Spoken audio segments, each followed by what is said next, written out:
Sir, deputy speaker Raghuramakrishnaraju గారు additional డీజీపీగా ఉన్నటువంటి సునీల్ కుమార్ గారి మధ్య వివాదం.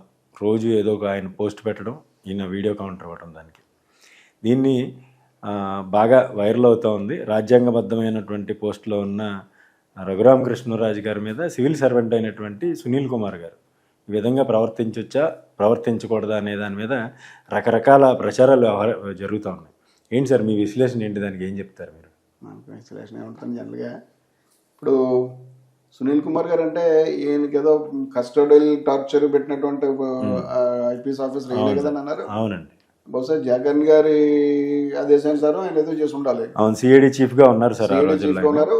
గుంటూరు జైల్లో అనుకుంటా నేను దారుణంగా హింసించారు అనేది ఆరోపణ. ఎవరు రఘురామకృష్ణరాజు గారు కదా చెప్పారు, ఆయనే చెప్పారు. ఆయన చెప్పుకున్నారు. కేసు కూడా నమోదైందండి. మరి తిరగవేసి కాళ్ళ మీద దారుణంగా కొట్టారని చెప్పేసి కాళ్ళ మీద బాధ కూడా అప్పట్లో చూపించారు ఆయన. అక్రాస్ ది టీవీ చూసాం. అవునండి. జనరల్గా అలాంటి పని ఎగ్జిక్యూట్ చేసినప్పుడు ఒక ఆఫీసరు గవర్నమెంట్ నుంచి ఎంతటి ఒత్తిడి వచ్చినప్పుడు కూడా తనకున్నటువంటి పరిధులను కూడా దృష్టిలో పెట్టుకుంటారు. మరి ఈయన అది కూడా ఆ లైన్ దాటి సునీల్ కుమార్ గారు బహుశా చేసి ఉండొచ్చు. ఆయన కూడా జగన్ గారితో ఐడెంటిఫై అవటం. ఇప్పుడు కూడా సస్పెన్షన్ ఉన్నట్టు కదా ఆయన. అవును సార్, సస్పెన్షన్ ఉన్నారని చెప్పి సస్పెన్షన్ వేరే కేసులో సస్పెండ్ చేశారండి. ఏదో ఏదైతే ఉండొచ్చు, వేరే కేసు ఈ కేసులో చేయడం అనేది ఉండదు, ఉండకపోవచ్చు. ఏదైతే మొత్తం మీద ఇప్పుడు ఏపీ వెంకటేశ్వర గతంలో ఎలా ఉండేవారో ఇప్పుడు ఈయన ఎలా ఉన్నారు అంతే కదా. అంటే ఆయన గవర్నమెంట్ కి ఫేవర్ గా ఉండేవారు, ఈయన ఈ గవర్నమెంట్ కి ఫేవర్ గా ఉంటే ఉండదు. వ్యక్తిగతమైనటువంటి ఇష్టాలు కదా నేను చేసినాను. మిగతా రూల్స్ అన్ని కూడా ఆటోమేటిక్ గా ఫాలో అవుతారు. Only for the sake of showing to the public. కానీ అంతర్గతంగా ఉండేటటువంటి ప్రాధాన్యతలన్నీ వేరుగా ఉంటాయి. వేరుగా ఉన్నప్పుడు సునీల్ కుమార్ గారు బహుశా ఆయన జగన్ గారు ఏం చెప్తే అది తూచే తప్పకుండా చేసి ఉండొచ్చు. జగన్ గారు ఏం చెప్తారనేది మనం ఊహించుకోవచ్చు. ఆవేళ సునీల్ మరి తన బీఫామ్ మీద గెలిచినటువంటి మనిషి ఇష్టం అవుతుంది ఇంటికి పోవాలని ప్రతిరోజు రచ్చబండ పెట్టడం ఏంటి, నన్ను ఇలా దారుణంగా తిట్టడం ఏంటి అనేటటువంటి ఫీలింగ్ ఆయనకి కలుగుద్ది.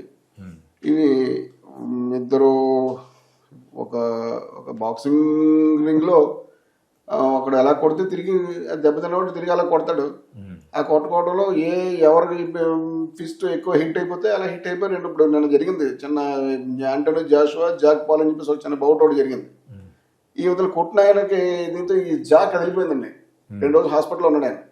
ఇంత గట్టిగా కొట్టేసినట్టు చెప్పేసి ఆయన అంటున్నాడు, కొట్టకూడదు కదా ఇంత గట్టిగా, లేదా జస్ట్ నాకు ఓడిపోయేంతగా కొడితే సరిపోతుంది కదా అని చెప్పి ఈయనకి కొట్టేంత కూడా కంట్రోల్ ఉండదు.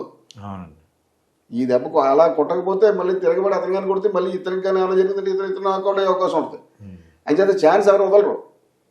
కంప్లీట్ మనిషి సరెండర్ అయిపోయినప్పుడు కూడా వదలరు, నాకౌట్ చేసేస్తారు. అలాంటి సందర్భంలో ఈయన రచ్చబండ మీద ఈయన తిరిగి దారుణంగా ఈయన అప్పుడు మాట్లాడటం, ఈయన ఎక్కడ వెరపు లేకుండా మాట్లాడటం. మరి ఆయన చీఫ్ మినిస్టర్ అప్పటికి బోల్డ్ 150 మంది ఉన్నటువంటి చీఫ్ మినిస్టర్, పైగా మోడీతో పూర్తి లింక్ ఉన్నటువంటి చీఫ్ మినిస్టర్. నాకు ఇలాంటిది నన్ను ఇంతలా ఎదిరించడం అని చెప్పి ఆయన ఉంటుంది. ఇది వాళ్ళు ఏదో అనుకోవడానికి ఇది ప్రజల యొక్క ప్రయోజనాలు ఇన్వాల్వ్ అయ్యి లేవు అందులో. వ్యక్తిగతమైనటువంటి విషయాలు ఎవరి బలం వాళ్ళు అయితే ఆ బలం చూపించుకుంటారు. ఆ వాళ్ళు చూపించారు జగన్ గారు. ఇప్పుడు ఇవాళ బహుశా డిప్యూటీ స్పీకర్ అయిన తర్వాత చంద్రబాబు నాయుడు గారితో చేపించుకుని బహుశా ఆయన్ని సస్పెండ్ చేసి ఉండొచ్చు. ఆటోమేటిక్గా ఇద్దరు ఈక్వల్సే కదా, వాళ్ళు ఏం చేసుకుంటారు. దానికి పెద్దగా పబ్లిక్ స్పందించాల్సినంత విషయం కాదు.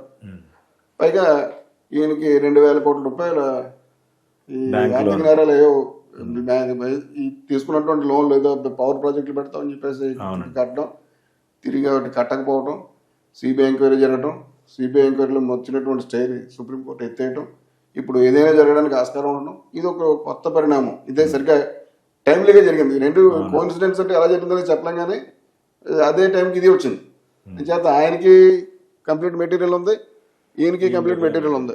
వాళ్ళ అమ్మగారి తాలూకు అదేదో చూపించాను సమాధి, అది క్రిస్టియన్ సమాధి. అది చేతను క్రిస్టియన్ కోటాలను ఉద్యోగం పొందావు, క్రిస్టియన్ అయ్యి ఉండి క్రిస్టియన్ కోటాలో ఉద్యోగం పొందు, క్రిస్టియన్ అయ్యి ఉండి నువ్వు మోసం చేసావు ఆయన అంటాడు. వాళ్ళిద్దరూ ఈక్వల్స్. ఈయన పొలిటికల్ గా బాస్ పెద్ద శక్తివంతుడు, ఆయన కూడా ఐపీఎస్ అధికారి మామూలు కాదు కదా. ఆయన పెద్ద రేంజ్ లో డీజీపీ లెవెల్ లో మనిషి కదా. ఐపీఎస్ ఆఫీసర్ అంటే మాటలు కదా, సీనియర్ ఆఫీసర్. వాళ్ళిద్దరు ఏదో ఎవరి శక్తి మేరకు వాళ్ళు దెబ్బలాడుకుంటారు. మనం సరదాగా చూద్దాం చూడొచ్చు. దానికి పెద్దగా ప్రజా ప్రయోజనాలకు సంబంధించినటువంటి అంశం కాదు ఇది. ఎవరు ఎఫెక్ట్ అవ్వరు. అయితే ఆయన ఎఫెక్ట్ అవుతాడు, అయితే ఈయన ఎఫెక్ట్ అవుతాడు. ఎవరు ఎఫెక్ట్ అయినా మనకి జనాలకు సంబంధించినటువంటి లాభం కానీ నష్టం కానీ ఇవ్వలేదు. So let us enjoy the game అంతే. అంటే న్యాయపరంగా చూసుకుంటే సార్, ఇప్పుడు ఆయన రఘురామకృష్ణరాజు గారు డిప్యూటీ స్పీకర్ హోదాలో ఉన్నారు, అవును, ఈయన అడిషనల్ డీజీపీ హోదాలో ఉన్నారు. రఘురామకృష్ణరాజు గారు అరెస్ట్ అయ్యే అవకాశం ఉంది ఖచ్చితంగా, కాబట్టి ఆయన నా పదవిలో ఉండి తీసేయండి అని సునీల్ కుమార్ గారు అంటారు. సునీల్ కుమార్ గారు సివిల్ సర్వెంట్ అయ్యి ఉండి రాజ్యాంగబద్ధమైనటువంటి పోస్టులో ఉన్న నన్ను బ్లేమ్ చేస్తున్నారు, ఆయన్ని డిస్మిసల్ చేయండి అని ఆయన లెటర్ రాస్తారు.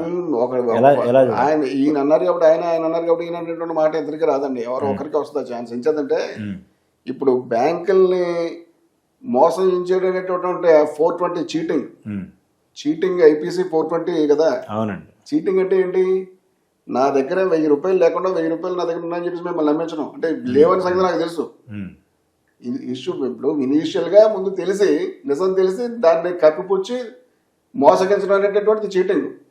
నిజానికి ఆ నిజం నాకు కూడా తెలియకపోతే అది చీటింగ్ అవుతుంది, మామూలు ఒక యాక్టివిటీ అవుతుంది, పొరపాటు అవుతుంది.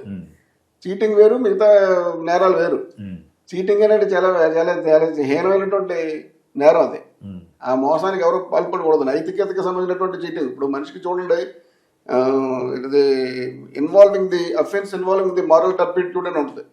ఇప్పుడు ఎవరైనా public officer government officer service నుంచి తీసేయాలనుకోండి, లేకపోతే సస్పెండ్ చేయాలనుకోండి, మర్డర్ చేస్తే సస్పెండ్ చేయక్కర్లేదు, రేప్ చేస్తే సస్పెండ్ చేయాలి, దొంగతనం కేసులో ఇన్వాల్వ్ అయితే సస్పెండ్ చేయాలి. ఎందుకంటే ఇన్వాల్వింగ్ ది మారల్ టర్పిట్యూడ్, ఎందుకంటే నైతికతకు సంబంధించినటువంటి అంశం ఇన్వాల్వ్ అయితే కనుక సస్పెండ్ చేయాలి. మర్డర్ లో నైతికత అనేటువంటి అంశం లేదు. అక్కడ దెబ్బలాట జరిగింది, జరిగింది, అనుకోని సంఘటన జరిగిపోతే మనిషి అవతల నుంచి చనిపోయి ఉండొచ్చు. అక్కడ నైతికమైనటువంటి అంశం లేదు, దాడి కాదు. ఈ చీటింగ్ అనేటటువంటిది నైతికపరమైనటువంటి అంశం. అంచేత ఇది ఒక డిప్యూటీ స్పీకర్ అంటే మామూలు ఎమ్మెల్యే వేరు, మామూలు మంత్రి వేరు, ఈవెన్ చీఫ్ మినిస్టర్ కూడా వేరే, స్పీకర్ అయితే కాదు. స్పీకరు గవర్నరు ఇవి కొంచెం చాలా సంబంధితమైనటువంటి అంశంతో మనం ఎక్కువ ప్రత్యేకతతో చూడాలి వీటిని. ఆ సభాపతి స్థానంలో ఉన్నటువంటి వాడి మీద ఇలాంటి అనైతికమైనటువంటి నేరారోపణలు రానేకూడదు, వస్తే ఒక్క క్షణం కూడా అక్కడ ఉండకూడదు. అది సునీల్ కుమార్ గారు చెప్పాల్సినటువంటి మాట కాదు. రఘురామకృష్ణరాజు గారు సొంతంగా తెలుసుకుని నైతిక బాధ్యత వహించాలి, అర్జెంట్గా దిగిపోవాలి. ఆయన దిగిపోలేదు అనుకోండి, ఈ సీఎం గారు డిప్యూటీ సీఎం గారు దింపేయాలి, ఆ సీట్లో కూర్చోనకూడదు. ఆ సీట్లో కూర్చున్నటువంటి మనిషి చీటింగ్ మోసం అనేటటువంటి నేరారోపణ మీద ఎలాంటి ఛార్జ్ షీట్ అతని మీద ఉండి ఎఫ్ఐఆర్ అతని మీద ఉండకూడదు. సునీల్ కుమార్ గారు అడగక్కర్లేదు, అది ఈయన అంతా దిగిపోవచ్చు. రెండోది, ఈయన మీద ఆరోపణ చేసేటప్పుడు ఆయన దిగిపోలనే మాట అర్థం లేదు. ఆయన వేరే కారణాలతో ఆయన అలా ఉంటాడు, తిరిగి మళ్ళీ సస్పెండ్ చేస్తే ఆయన మళ్ళీ ఆయన జాబ్లోకి ఆయన వస్తాడు. ఆయన మీద ఏమైనా చీటింగ్ కేసు ఉంటే ఎందుకంటే ఆయన పదవిలో ఉండగా ఎక్సర్సైజ్ ఏదో చేశాడని చెప్పేసి అనౌచిత్యమైనటువంటి పని ఏదో చేశాడని చెప్పేసి ఆరోపణ. విదేశాలకు వెళ్ళే టూర్ల విషయంలో ఆయన ఒక దేశానికి వెళ్తానని చెప్పి పర్మిషన్ తీసుకుని వేరే దేశానికి వెళ్ళారనే ఆరోపణ మీద ఇష్యూ ఏమవుతుంటుంది అందులో పెద్ద ఒకవేళ ప్రూవ్ అయిపోతే మటుకు బయట శిక్ష అండి, అది కాదు కదా. అది అలా చిన్న చాలా ట్రివియల్ సాక్ కింద చూపించారు అనుకో, అవి అక్కర్లేదు కూడా. అది అక్కడ ఏమైనా పోనీ వేరే దేశ వ్యతిరేక కార్యకలాపాలకి పాల్పడితే, దేశ వ్యతిరేక కార్యకలాపాలకు పాల్పడి ఈ దేశం అని చెప్పి వేరే దేశంలో ఉన్నటువంటి శత్రుముఖులతో ఆయన గుమ్మి కొట్టాడు లేకపోతే కుట్ర చేశాడని చెప్పేసి ప్రూవ్ చేస్తే అది దాని శిక్ష దాని పర్యవసానం వేరుగా ఉంటుంది.